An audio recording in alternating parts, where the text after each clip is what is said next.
The Missouri State Penitentiary opened in 1836. The state pen had an A block, a B block, and many other buildings to house the inmates in the maximum security they needed so they couldn't escape the prison.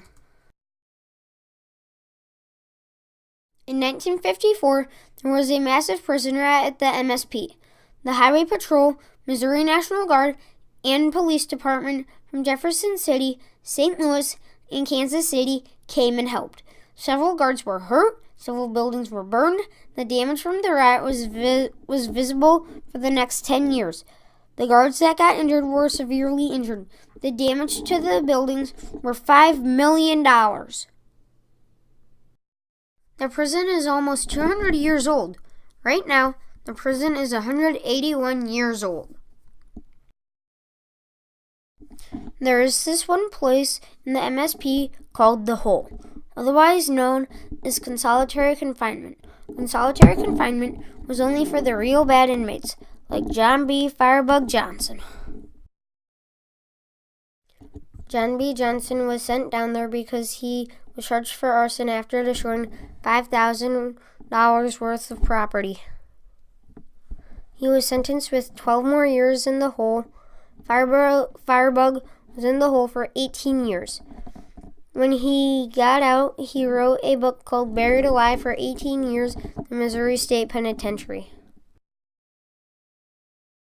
The MSP has a nickname of the bloodiest 47 acres because of the riot and all of the deaths of the inmates killing each other during the riot.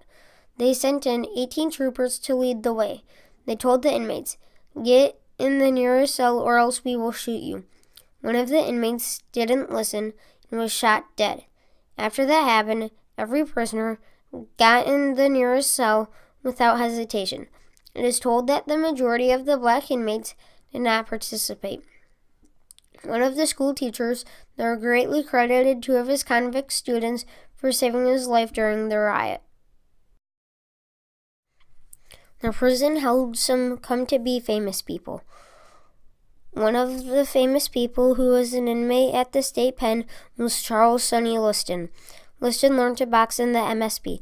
After getting released back into civilization, he went to box and went up against Muhammad Ali. Liston died in 1970, December 30th. The MSP is important to Jefferson City because it was the oldest prison that was working west of the Mississippi River. The prison held some pretty famous people in it like Charles Liston. The prison may be old, but it is one of the biggest tourist attractions in Jefferson City. Jefferson City is the way it is because the MSP is surrounded by the city. The only realistic way to have escaped was to swim through the Mississippi River. Also, the state pen held the killer of Dr. Martin Luther King Jr. The MSP had some serious convicts behind its walls. The walls of the MSP kept us safe from all of the convicts.